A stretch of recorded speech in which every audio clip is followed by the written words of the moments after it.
Hello friends, power plant with Rahul में आपका स्वागत है।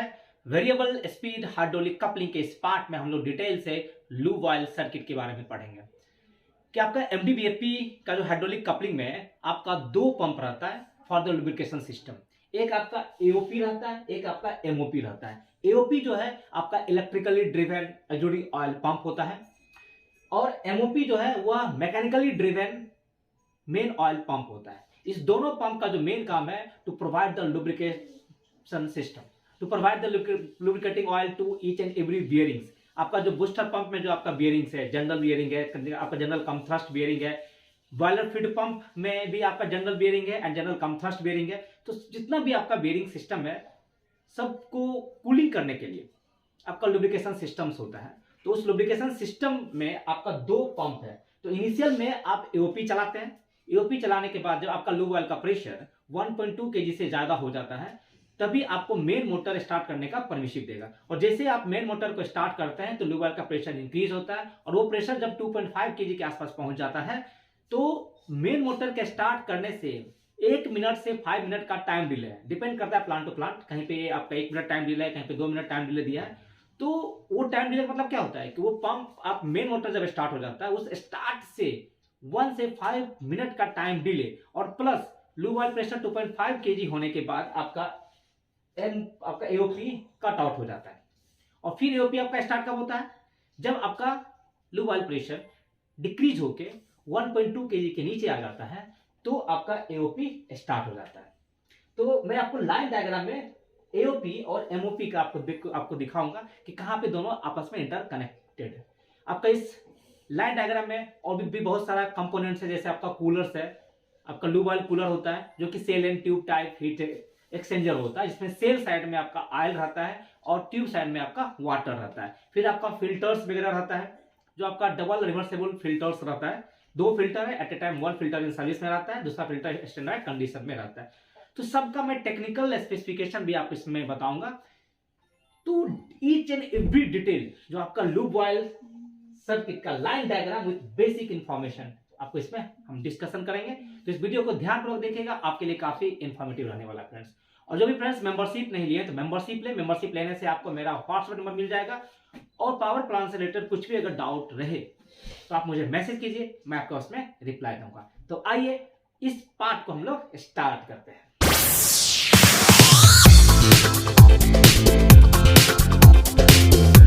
तो फ्रेंड लूप वाइल सर्किट का डायग्राम हम लोग डिटेल में देखते हैं।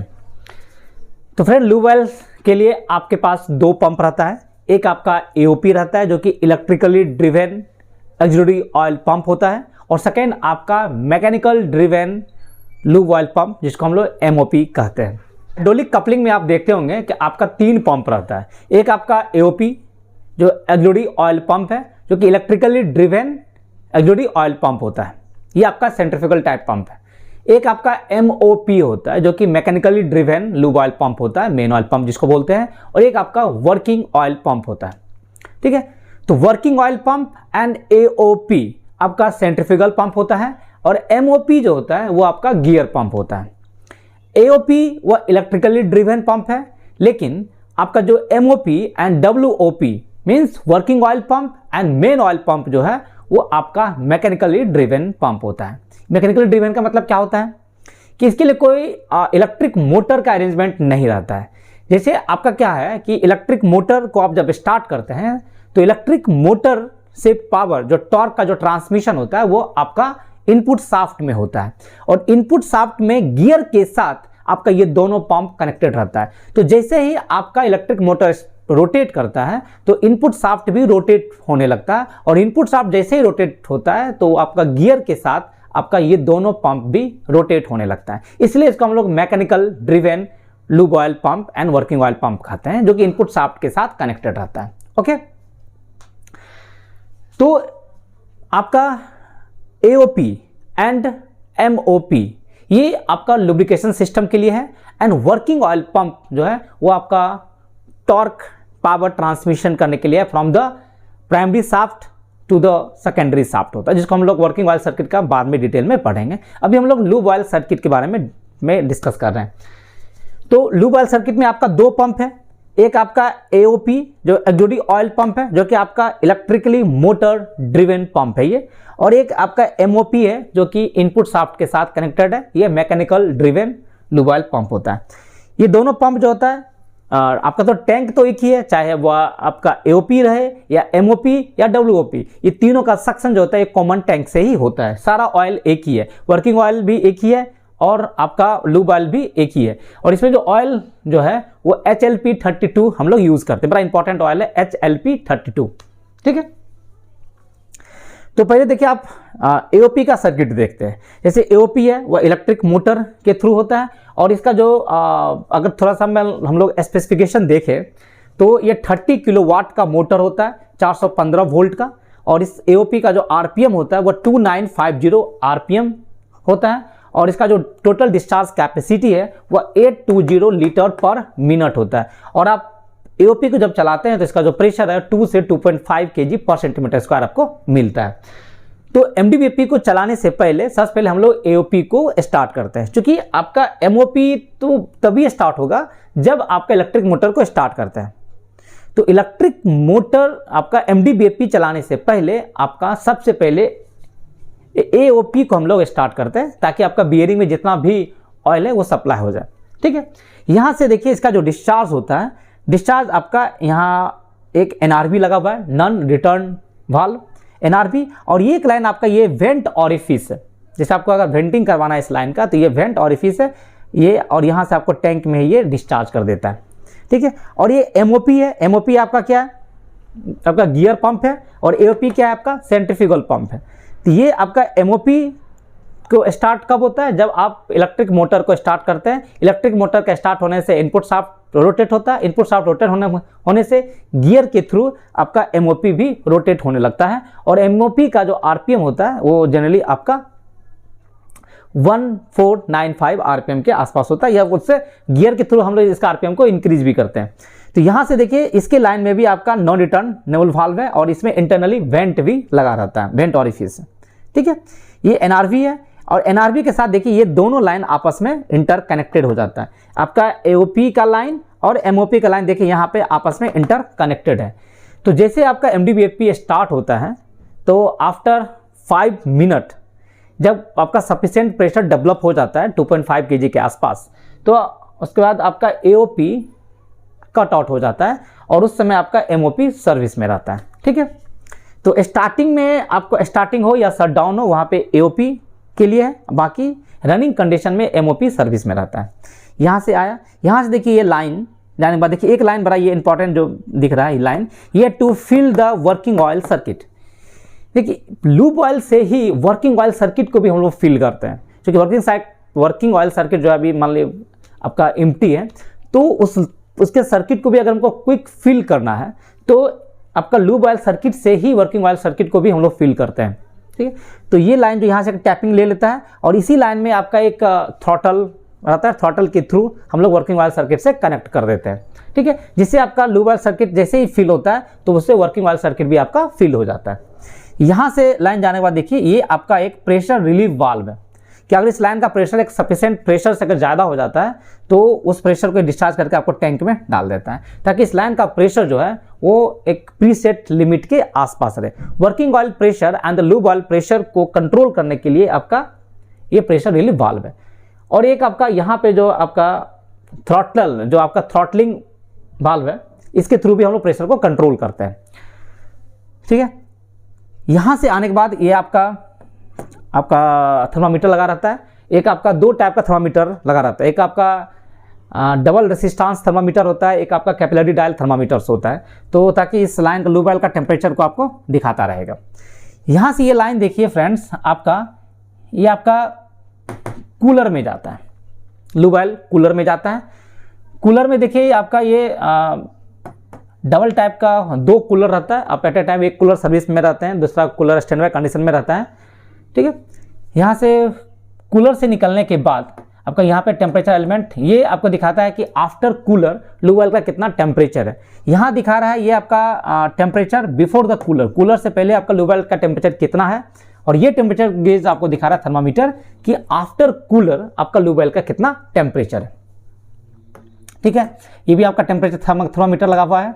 यहाँ से आपका फिल्टर में आता है, ये आपका रिवर्सेबल डबल रिवर्सेबल फिल्टर्स होता है। एक फिल्टर सर्विस में है, उसके बाद उसको हम लोग रोटेट कर देते हैं तो दूसरा फिल्टर सर्विस में आ जाता है। और इस फिल्टर के क्रॉस आपका एक differential pressure switch and differential pressure gauge लगा रहता है, ठीक है, जो आपको दिखाता रहता है फिल्टर का क्या कंडीशन है, एक्चुअल में आपका फिल्टर का क्या कंडीशन है, डीपी कितना बता रहा है। डीपी मतलब क्या होता है कि difference between the suction pressure and the discharge pressure. अगर आपका डिस्चार्ज प्रेशर कम होने लगता है, इसका मतलब आपका फिल्टर चोक हो रहा है। फिर हम लोग उस फिल्टर को रोटेट करके जो स्टैंड बाय फिल्टर है उसको सर्विस में डालते हैं और इस फिल्टर को फिर हम लोग क्लीन करवा देते हैं, ठीक है। तो ये दो फिल्टर है, एट ए टाइम एक फिल्टर सर्विस में रहता है, दूसरा फिल्टर स्टैंड बाय कंडीशन में रहता है। यहाँ से आने के बाद देखिए इस लाइन को देखिए, जो रेड कलर का लाइन फ्रेंड है, ये बड़ा इंपॉर्टेंट लाइन है। ये आपका वर्किंग ऑयल सर्किट में यूज होता है। वहाँ पे जो आपका स्क्यूब ट्यूब का जो पोजीशन को कंट्रोल करने के लिए आपका यहीं से लूब ऑयल का लाइन जाता है। ये to cube tube position control, वहाँ पर आपका एक कंट्रोल वाल्व है, कंट्रोल वाल्व में ये आपका लूब ऑयल जाता है और वो स्क्यूब ट्यूब को कितना इंसर्ट करना है, कितना उसको बाहर करना है, वो यही ऑयल जाके उसको स्क्यूब ट्यूब के पोजीशन को कंट्रोल करता है। और इसका हम लोग डिटेल से पढ़ेंगे, जब हम लोग वर्किंग ऑयल सर्किट पढ़ेंगे तो इस लाइन का बड़ा इंपॉर्टेंट फंक्शन है वहाँ पे, ठीक है। तो स्क्यूब ट्यूब पोजीशन को कंट्रोल करने के लिए आपका लूब ऑयल का लाइन होता है। तो लूब ऑयल का लाइन आपका दो जगह से कनेक्टेड है, एक आपका वर्किंग ऑयल सर्किट को फिल करते हैं लूब ऑयल सर्किट से, और एक स्क्यूब ट्यूब पोजीशन को भी कंट्रोल करते हैं वह लूब ऑयल से, कि कितना आपका स्कूप अंदर में रहेगा, कितना आपका बाहर रहेगा, ठीक है। यहां से आपका ये एडजस्टेबल थ्रॉटल है, यहां से हम लोग प्रेशर को कंट्रोल करते हैं। तो प्रेशर कंट्रोल करने के लिए आपके पास दो प्रोविजन है, एक आपका थ्रॉटलिंग ये है और एक आपका प्रेशर रिलीफ वाल्व है। इस दोनों वाल्व का यूज करके हम लोग lube oil pressure and the working oil pressure को कंट्रोल करते हैं, ठीक है। यहां से आपका बियरिंग में चला जाता है। बियरिंग क्या है, जैसे आपका बूस्टर पंप का जनरल बियरिंग है, आपका जो ड्राइविंग इंड में, नॉन ड्राइविंग इंड में आपका जनरल कम थ्रस्ट बियरिंग रहता है। उसी प्रकार आपका बॉयलर फीड पंप में है, बॉयलर फीड पंप में आपका जनरल बियरिंग है और एक साइड आपका जनरल कम थ्रस्ट बियरिंग है। तो आपका दोनों पंप में, चाहे बूस्टर पंप हो या बॉयलर फीड पंप हो, इसके दोनों इंड में, drive end and non driving end में आपका लूब ऑयल का फ्लो होता है। तो आपको पता कैसे चलेगा कि लूब ऑयल का फ्लो हो रहा है कि नहीं? तो आपका रिटर्न लाइन में एक आपका व्यू ग्लास लगा रहता है, वहां से आपका अगर ऑयल का फ्लो हो रहा है रिटर्न लाइन में, इसका मतलब आपका सप्लाई में ऑयल जा रहा है। इससे आप वहां पे पता कर सकते हैं। यहाँ पे आपका जाता है और फिर इसका जो लूब ऑयल जो बियरिंग में जाता है, बियरिंग से फिर रिटर्न लाइन होता है, रिटर्न लाइन आपका टैंक में डायरेक्टली चला जाता है, ठीक है। तो इस प्रकार से आपका लूब ऑयल सर्किट वर्क करता है। ऑयल प्रेशर को जो हम लोग एडजस्ट करते हैं वो 2.5 kg पर सेंटीमीटर स्क्वायर पे with the help of this adjustable orifice. ये जो आपका एडजस्टेबल थ्रॉटलिंग वाल्व है, इसके थ्रू हम लोग लूब ऑयल का प्रेशर 2.5 kg पर सेंटीमीटर स्क्वायर के आसपास मेंटेन करते हैं। और वर्किंग ऑयल प्रेशर जो होता है वो 3.5 kg पर सेंटीमीटर स्क्वायर मेंटेन करते हैं with the help of this pressure relief valve. तो इस प्रेशर रिलीफ वाल्व के थ्रू वर्किंग ऑयल का प्रेशर 3.5 kg पर सेंटीमीटर स्क्वायर मेंटेन करते हैं। और लूब ऑयल का प्रेशर जो हम लोग एडजस्ट करते हैं बाय दिस वाल्व, जो आपका एडजस्टेबल थ्रॉटल होता है, ये आपका 2.5 kg पर सेंटीमीटर स्क्वायर के आसपास मेंटेन करते हैं। यहाँ पे जब आपको MDBFP को स्टार्ट करना है तो सबसे पहले आप क्या करते हैं, AOP को स्टार्ट करते हैं। AOP का प्रेशर जब आपका 2 kg या 2.5 kg के आसपास आ जाता है और एक सर्टेन टाइम डिले के बाद जब देख लेते हैं कि सारे बियरिंग में आपका लूब ऑयल का फ्लो एस्टेब्लिश हो गया है, then you start the electric motor. Electric motor को आप स्टार्ट करते हैं। इलेक्ट्रिक मोटर स्टार्ट करने के बाद आपका क्या होता है कि MOP सर्विस में आता है। MOP सर्विस में आता है तो उसके बाद देखते होंगे क्या कि लूब ऑयल का प्रेशर थोड़ा इंक्रीज होने लगता है। तो एक हम लोग टाइम डिले दे दिए 1 से 5 minute, depend upon the your plant to plant, ये आपका वेरी करता है, कहीं 1 मिनट दिया, कहीं 2 मिनट दिया है। किससे टाइम डिले? जब आपका मेन मोटर स्टार्ट कर देते हैं उससे आपका कितना टाइम डिले है। अगर आप 1 मिनट टाइम डिले दिए हैं तो मेन मोटर स्टार्ट होने के 1 मिनट के बाद जब देख रहा है कि लूब ऑयल का प्रेशर 2.5 kg मेंटेन हो रहा है या 3 kg मेंटेन हो रहा है, देन आपका AOP में ऑटो में ऑफ कमांड चला जाएगा। ये डिपेंड करता है कितना आप टाइम डिले दिए हैं। टाइम डिले अगर 2 मिनट है तो आपका मेन मोटर स्टार्ट होने से 2 मिनट के बाद वो सेंस करेगा कि लूब ऑयल प्रेशर कितना है। अगर लूब ऑयल प्रेशर 3 kg या 2.5 kg से ज़्यादा है और टाइम डिले 2 मिनट हो चुका है तो आपका AOP में स्टॉप कमांड चला जाएगा, ठीक है। फिर आपका रनिंग कंडीशन में MOP आपका चलता रहेगा। मान लीजिए किसी कारण से कि आपका MDBFP स्टार्ट कंडीशन में है और लूब ऑयल का प्रेशर डिक्रीज होकर 1.2 kg पर सेंटीमीटर स्क्वायर आ जाता है। ध्यान रखिएगा, अगर आपका MDBAP स्टार्ट है और किसी कारण से लूब ऑयल का प्रेशर डिक्रीज होकर 1.2 kg के नीचे आ जाता है तो आपका AOP जो है वो ऑटो में स्टार्ट हो जाएगा। ठीक है, क्योंकि वो देख रहा है कि MDBAP स्टार्ट है और किसी कारण से MOP प्रेशर डेवलप नहीं कर रहा है और प्रेशर आपका लूब ऑयल का प्रेशर डिक्रीज होकर 1.2 kg आ गया है तो आपका ऑटो स्टार्ट कमांड चला जाएगा AOP में। ठीक है, और आपका एक अगर ये लूब ऑयल का प्रेशर डिक्रीज होकर 1 kg पर सेंटीमीटर स्क्वायर पे आ जाता है तो आपका एक अलार्म आएगा कि लूब ऑयल प्रेशर लो का, कि लूब ऑयल प्रेशर आपका लो हो गया। लो कब सेंस करेगा? जब आपका लूब ऑयल का प्रेशर 1 kg पर सेंटीमीटर स्क्वायर अगर आ जाता है तो लूब ऑयल प्रेशर लो का अलार्म आएगा। और ये प्रेशर जब डिक्रीज होकर 0.8 kg पर सेंटीमीटर स्क्वायर हो जाता है तो आपका MDBAP ट्रिप हो जाएगा। वही मान के चल रहा है कि लूब ऑयल का फ्लो बेयरिंग में हो ही नहीं रहा है, प्रेशर ही नहीं है, लूब ऑयल का फ्लो नहीं हो रहा है, तो बेयरिंग डैमेज ना हो उससे बचाने के लिए आपका MDBAP को ट्रिप कर देता है। तो फ्रेंड, ये जो आपका रिवर्सेबल डबल फिल्टर्स है, इसमें आपका 2 फिल्टर्स है, at a time 1 filter in service में रहता है और आपका डिफरेंशियल प्रेशर स्विच लगा रहता है। ईच फिल्टर में आपका क्या है कि सक्शन और डिस्चार्ज में आपका एक differential pressure switch and differential pressure gauge लगा रहता है जो आपको बताता रहेगा कि फिल्टर का क्या कंडीशन है। ठीक है, और इसमें आपका एक चेंज ओवर कॉक होता है। चेंज ओवर कॉक वो आपको बताता रहेगा कि कौन सा फिल्टर सर्विस में है और कौन सा फिल्टर आपका स्टैंड बाय कंडीशन में है। मान लीजिए कि आपका ये फिल्टर सर्विस में है तो आपका जो चेंज ओवर कॉक का जो लीवर है वो इस फिल्टर की तरफ आपका दिखाता रहेगा। ओके, और दूसरा उपाय है कि आप किसी फिल्टर को आप टच कीजिएगा तो जिसका टेम्परेचर बढ़ा हुआ मिलेगा मतलब वो सर्विस में है, और जो आपको थोड़ा ठंडा रहेगा वो आपका सर्विस में नहीं है, क्योंकि आपका ऑयल फ्लो नहीं हो रहा है इसलिए वो ठंडा है। इससे भी आप इसको पता कर सकते हैं। और एक आपका चेंज ओवर कॉक के लीवर से भी आप पता कर सकते हैं कौन सा फिल्टर आपका सर्विस में है। तो इसमें अगर मान लीजिए आपका ये फिल्टर सर्विस में है और अगर आपका DP अक्रॉस फिल्टर्स अगर 0.6 kg पर सेंटीमीटर स्क्वायर अगर आ जाता है, इसका मतलब आपको एक अलार्म आएगा कि DP अक्रॉस फिल्टर्स हाई।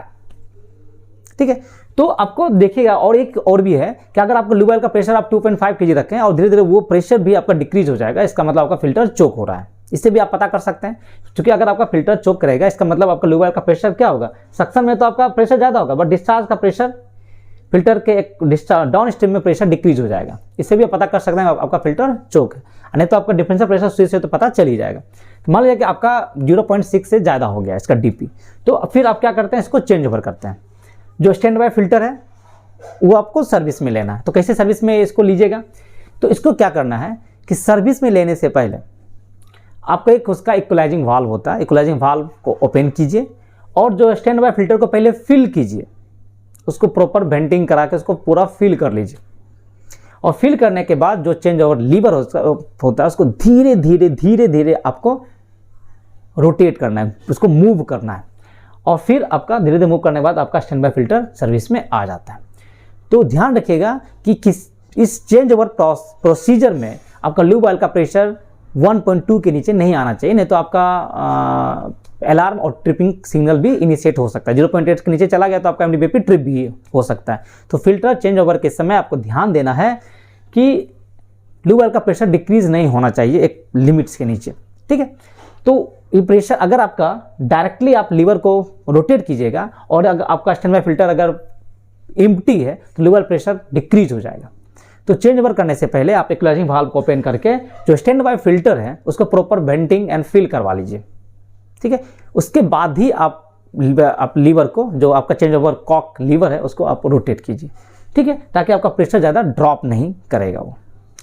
और फ्रेंड, जो ये आपका जो कूलर है ये shell and tube type heat exchanger होता है। ये आपका 2 टाइप का कूलर है, एक आपका लूब ऑयल कूलर है, एक आपका वर्किंग ऑयल कूलर होता है। तो ये आपका लूब ऑयल कूलर है। लूब ऑयल कूलर भी आपका देखिएगा फ्रेंड, आपका 2 कूलर होता है at a time, 1 cooler in service में हम लोग रखते हैं। तो इस कूलर में जो आपका लूब ऑयल जो जा रहा है इसका जो इनलेट टेम्परेचर है वो जनरली आपका 65 डिग्री सेल्सियस के आसपास होता है और आउटलेट टेम्परेचर जो होता है वो 50 डिग्री सेल्सियस के आसपास होता है। मतलब यहाँ पे ये अप्रॉक्सीमेट 65 डिग्री सेल्सियस में ये इंटर करेगा और 50 डिग्री में सेल्सियस के आसपास ये आउटलेट होता है। ठीक है, और इसको कूल करने के लिए आपका क्या है, वाटर आता है। तो वाटर आपका ट्यूब में रहता है और ऑयल जो होता है वो सेल चैम्बर्स में रहता है, तो इसलिए इसको shell and tube type heat exchanger कहते हैं, जिसमें सेल साइड में आपका ऑयल रहता है और ट्यूब साइड में आपका वाटर रहता है। ठीक है, तो 65 में आपका ऑयल इंटर करता है कूलर में, आउटलेट इसका 50 डिग्री सेल्सियस के आसपास होता है, और इसमें वाटर जो होता है वो TgCW का वाटर होता है, जो कि डिमिनरलाइज्ड वाटर होता है। ये आपका 38 डिग्री सेल्सियस में कूलर में इंटर करता है, और आउट जो होता है वो 43 से 44 डिग्री सेल्सियस में ये आउट होता है। ठीक है, तो 38 डिग्री सेल्सियस में आपका इंटर करता है कूलर में, और ये ऑयल का हीट लेगा तो अपने खुद गर्म हो जाएगा, हॉट हो जाएगा, और यहाँ से 43 से 44 डिग्री सेल्सियस में आपका आउट हो जाता है। ठीक है, और इस वाटर को फिर कौन कूल करता है? वो जो आपका ACW होता है, जो PHE plate type heat exchanger के थ्रू इसका टेम्परेचर को रिलीज होता है, और फिर ये 38-37 डिग्री सेल्सियस में आपका कूलर में इंटर करता है। ये क्लोज सर्किट में मूव करता रहता है वाटर में। ठीक है, इसमें जो आपका मैक्सिमम अलाउएबल वर्किंग टेम्परेचर जो है ऑयल साइड का वो 120 डिग्री सेल्सियस से ज़्यादा नहीं होना चाहिए, और मैक्सिमम अलाउएबल वाटर टेम्परेचर जो है वो 70 डिग्री सेल्सियस से ज़्यादा नहीं होना चाहिए। प्रेशर की जहाँ तक बात है तो जनरली प्रेशर तो इसका 2.5 या 3.5 kg के आसपास रहता है, तो मैक्सिमम अलाउएबल वर्किंग प्रेशर जो है वो 10 kg से ज़्यादा नहीं होना चाहिए, क्योंकि इसका हम लोग जो टेस्ट प्रेशर करते हैं वो 30 डिग्री सेल्सियस 30 kg पर सेंटीमीटर स्क्वायर पे इसका टेस्ट प्रेशर होता है। तो इसलिए मैक्सिमम जो वर्किंग प्रेशर जो है वो 10 डिग्री सेल्सियस 10 kg पर सेंटीमीटर स्क्वायर से ज़्यादा नहीं होना चाहिए। तो फ्रेंड, लूब ऑयल प्रेशर का कुछ अगर हम लोग डाटा देखें तो इसका जो नॉमिनल वैल्यू है वह 1.5 से 3 kg पर सेंटीमीटर स्क्वायर के आसपास रहता ही है। मेन मोटर को ऑन तभी करना है जब लूब ऑयल का प्रेशर ग्रेटर देन 1.2 kg पर सेंटीमीटर स्क्वायर हो जाता है। AOP actually oil pump of का कंडीशन है, जब लूब ऑयल का प्रेशर 3 kg से ज़्यादा हो जाता है तो आप AOP को ऑटो में ऑफ हो जाएगा। AOP का ऑन सिग्नल कब जनरेट होगा? जब लूब ऑयल का प्रेशर लेस देन 1.2 kg पर सेंटीमीटर स्क्वायर हो जाता है तो आपका AOP ऑन हो जाएगा। अलार्म कब होगा? जब लूब ऑयल का प्रेशर लेस देन 1 kg पर सेंटीमीटर स्क्वायर अगर हो जाता है तो आपको अलार्म आएगा कि लूब ऑयल प्रेशर लो, और MDBFP ट्रिप हो जाएगा जब इसका प्रेशर 0.8 kg पर सेंटीमीटर स्क्वायर के आसपास आ जाएगा। और इसमें जो फिल्टर्स है, फिल्टर को आपको चेंज ओवर कब करना है? जब DPA क्रॉस फिल्टर्स आपका 0.6 kg पर सेंटीमीटर स्क्वायर से अगर ज़्यादा हो जाता है तो आपको लूब ऑयल फिल्टर को चेंज ओवर कर लेना है। फ्रेंड, लूब ऑयल लाइन का थोड़ा सा हम लोग कुछ और डाटा देखें कि oil inlet pressure to journal bearing और द थ्रस्ट बियरिंग, चाहे वो बॉयलर बूस्टर पंप हो या बॉयलर फीड पंप हो, D साइड हो या ND साइड हो, वहाँ प्रेशर आपका 2 kg पर सेंटीमीटर स्क्वायर प्रेशर होता है, और ऑयल टेम्परेचर जो होता है इनलेट टेम्परेचर वो 45 डिग्री सेल्सियस होता है। मीन्स चाहे आपका बूस्टर पंप हो या बॉयलर फीड पंप हो, उसका D side and ND side, D side में आपका क्या है? जनरल बियरिंग है, ND साइड में जनरल कम थ्रस्ट बियरिंग है। तो जो लूब ऑयल का जो फ्लो होता है उसका प्रेशर 2 kg रहेगा, 2 kg पर centimetre square, and oil temperature जो है 45 डिग्री सेल्सियस के आसपास होता है। जो ड्रेन निकलता है, जो ऑयल ड्रेन टेम्परेचर जो होता है उसका अगर प्रेशर देखिएगा वह 1 से 1.5 kg पर सेंटीमीटर स्क्वायर मिलेगा, और टेम्परेचर आपका 55 डिग्री सेल्सियस के आसपास मिलता है ड्रेन टेम्परेचर। ठीक है, ऑयल ड्रेन टेम्परेचर आपका 1 kg और 55 डिग्री सेल्सियस आपको मिलेगा। ऑयल ड्रेन टेम्परेचर का जो अलार्म होगा वो 85 डिग्री सेल्सियस, अगर ऑयल का ड्रेन टेम्परेचर अगर 85 डिग्री सेल्सियस चला जाता है तो आपको एक अलार्म आएगा कि ऑयल ड्रेन टेम्परेचर हाई। अब बियरिंग मेटल टेम्परेचर की बात करें, ये तो आपका ऑयल टेम्परेचर है, लेकिन बियरिंग मेटल टेम्परेचर, तो बियरिंग को कूल कौन कर रहा है? आपका ऑयल कूल कर रहा है। तो बियरिंग मेटल टेम्परेचर चाहे आपका जनरल बियरिंग D साइड हो या ND साइड हो, बूस्टर पंप हो या बॉयलर फीड पंप हो, उसका जो आपका नॉर्मल वैल्यू जो है वो 65 डिग्री सेल्सियस होना चाहिए। अलार्म आएगा जब 90 डिग्री सेल्सियस चला जाएगा, ट्रिप करेगा जब 95 डिग्री सेल्सियस चला जाएगा। मीन्स जनरल बेयरिंग के केस में चाहे बूस्टर पंप हो या बॉयलर फीड पंप हो, ड्राई विंड या नॉन ड्राई विंड हो, वहाँ पर जनरल बेयरिंग का जो नॉर्मल टेम्परेचर है, आपका बेयरिंग मेटल टेम्परेचर की बात कर रहा हूँ, वहाँ पे आपका 65 डिग्री सेल्सियस के आसपास होता है। जब यही टेम्परेचर आपका बढ़ के 90 चला जाएगा तो आपको बेयरिंग टेम्परेचर हाई का अलार्म आएगा और ट्रिप करेगा 95 डिग्री सेल्सियस पे। ओके, ये आपका जनरल बेयरिंग का डाटा था। थ्रस्ट बेयरिंग जो आपका ND साइड में रहता है, चाहे बूस्टर पंप हो या बॉयलर फीड पंप हो, उसमें अगर नॉर्मल टेम्परेचर आपका 75 डिग्री सेल्सियस होना चाहिए। अगर 100 डिग्री चला गया तो आपका अलार्म का आएगा और 105 पे आपका ट्रिप हो जाता है। तो थ्रस्ट बेयरिंग टेम्परेचर 105 पे आपका MDBFP ट्रिप हो जाता है। फ्रेंड, लूब ऑयल रिक्वायरमेंट कहाँ पे कितना कितना होता है इसको भी हम लोग देख लेते हैं बूस्टर पंप में आपका जनरल बेयरिंग में आपको 10 लीटर पर मिनट लगता है, थ्रस्ट बेयरिंग में आपका 12 लीटर पर मिनट, बॉयलर फीड पंप में जनरल बेयरिंग में 18 लीटर पर मिनट और थ्रस्ट बेयरिंग में 2 to 4 लीटर पर मिनट लगता है। ड्राइव मोटर, चूँकि इसका मोटर भी है, उसमें भी आपका ऑयल लुब्रिकेटर है, तो 18 लीटर पर मिनट लगता है। ऑयल जो हम लोग यूज़ करते हैं वो HLP 32 ऑयल यूज़ करते हैं। अक्सर इंटरव्यू में क्वेश्चन पूछा जाता है कि हाइड्रोलिक कपलिंग में कौन सा ऑयल यूज़ करते हैं, तो HLP 32। लूब ऑयल कूलर में अगर आपको इनिशियल में खाली है उसको फिल करना है तो 90 लीटर पर कूलर, एक कूलर में 90, मतलब 2 कूलर है तो 180 लीटर आपको लगेगा। और वर्किंग ऑयल कूलर भी आपका 2 होता है तो 148 लीटर पर कूलर लगता है। और आपको पूरा फिल करना है इंक्लूडिंग कूलर तो 3500 लीटर ऑयल का रिक्वायरमेंट लगता है, जिसे आपका वर्किंग ऑयल कूलर, लो ऑयल कूलर, जितना भी आपका पाइप वगैरह सबको अगर फिल करना है तो 3500 लीटर ऑयल आपको लगता है। तो ये आपका कुछ लूब ऑयल रिक्वायरमेंट का डाटा है।